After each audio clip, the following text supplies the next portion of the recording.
So today is my 10 years on testosterone, and it's been a crazy decade. Um I started testosterone going into my last full year of college. I was 21. I had been waiting for the day forever. um I did weekly injections for 7.5 years, and then the last 2.5 years, I I was doing Avid injections. So I was going to the doctor, and they were giving me a whole bunch of testosterone all at once. Um, and then today, on my 10-year anniversary, I switched to Zyostid, which is an auto injector. And I wish I would have known about it ages ago, because that was like the easiest, most simple administration of testosterone I've ever done. So I'm glad that I was able to do that. Avid was nice, and it was somewhat convenient for a while, but um, my levels have just been low pretty much the whole time I've been on it, and I think that's why I've been struggling. I thought it was just depression, but now I'm starting to think that it was that my low testosterone had a lot more to do with the depression symptoms than what I would have liked. So hopefully, hopefully we're back on track and things will be good. Things will be better, mood wise and energy wise. Um, let's see, about a year and a half after I started testosterone, I had my chest surgery with Dr. Hope Cherie, and that was one of it was the first major surgery I had in my life. I'd had a smaller surgery about a year on testosterone after my car accident. So, yeah, I started testosterone July 31st, 2015.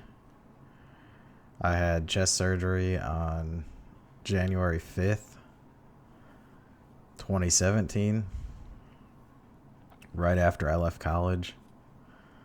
Um, I finally legally changed my gender like 2 years after I got my chest surgery. And then I legally changed my name years after that. It was 2021, the fall of 2021, when I legally changed my name.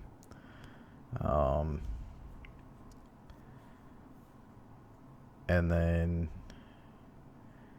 fall of 2023, fall of 2022, I had my hysterectomy with a local surgeon here.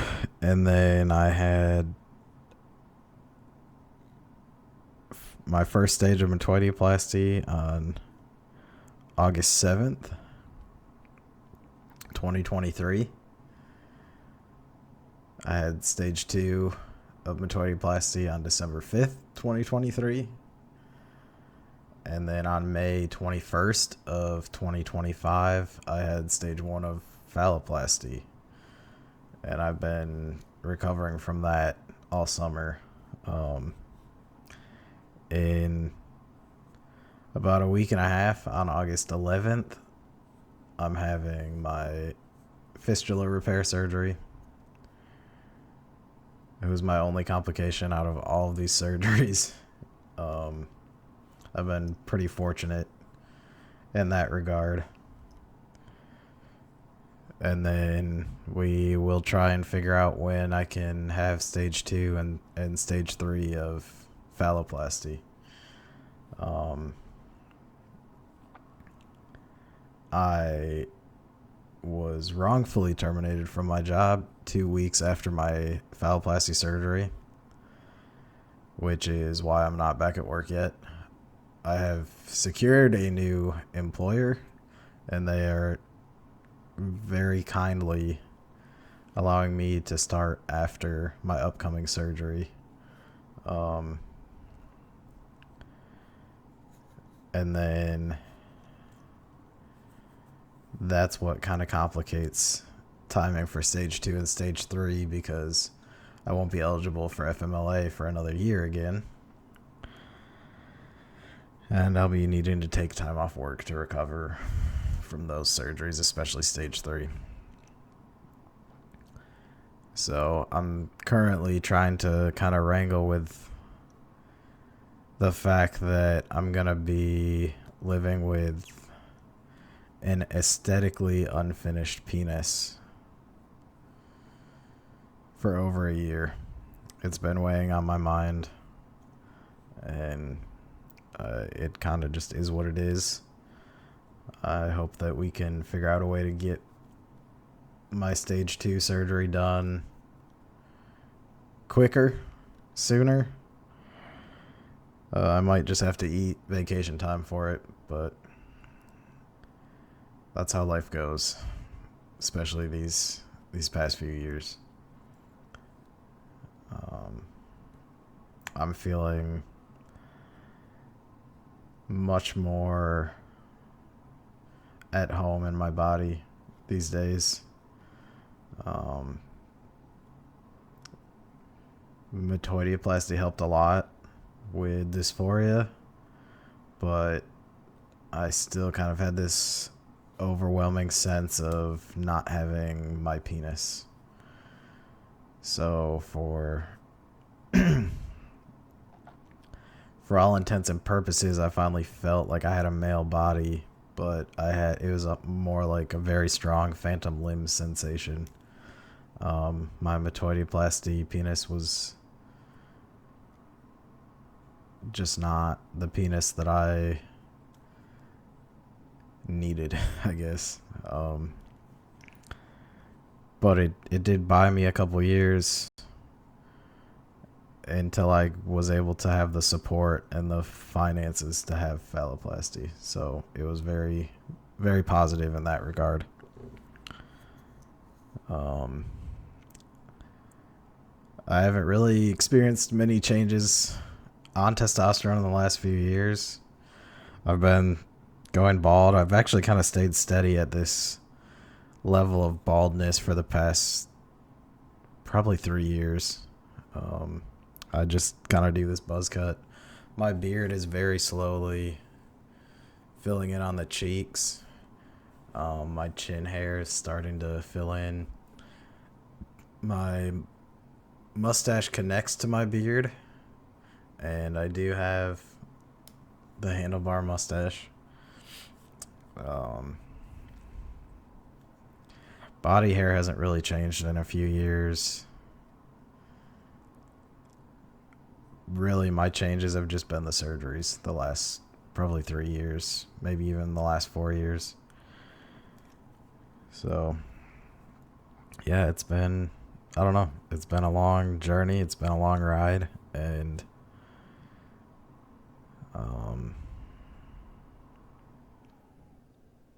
I don't know that I ever thought I would see this day. So, it's kind of weird to be here, but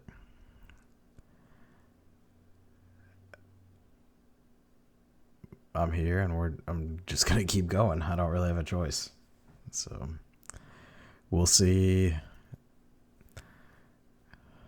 what the future brings. I guess in another 10 years, I could be making a video about being on testosterone for 20 years.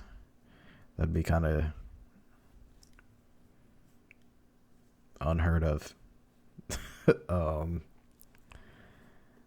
I know a lot of my friends are going to reach that point before I do, so I'll get to see them go through it before I get there. But um, yeah, I think outside of the surgeries, I don't really think about being trans anymore.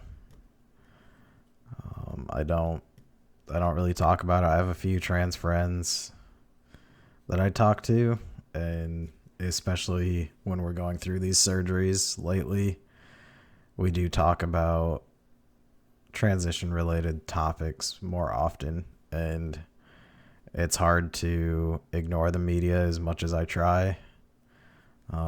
We are the hot button topic most days for the media and for politicians.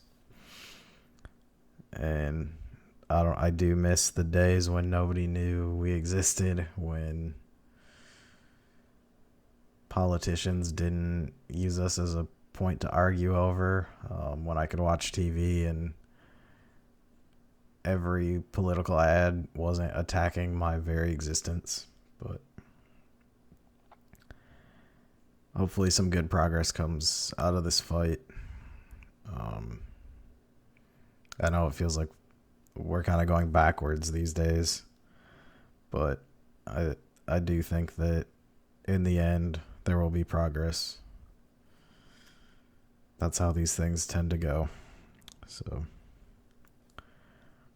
but yeah, that's what I've got.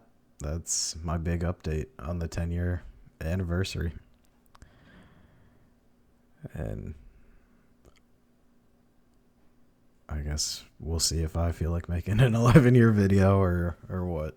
But that's all I have for now.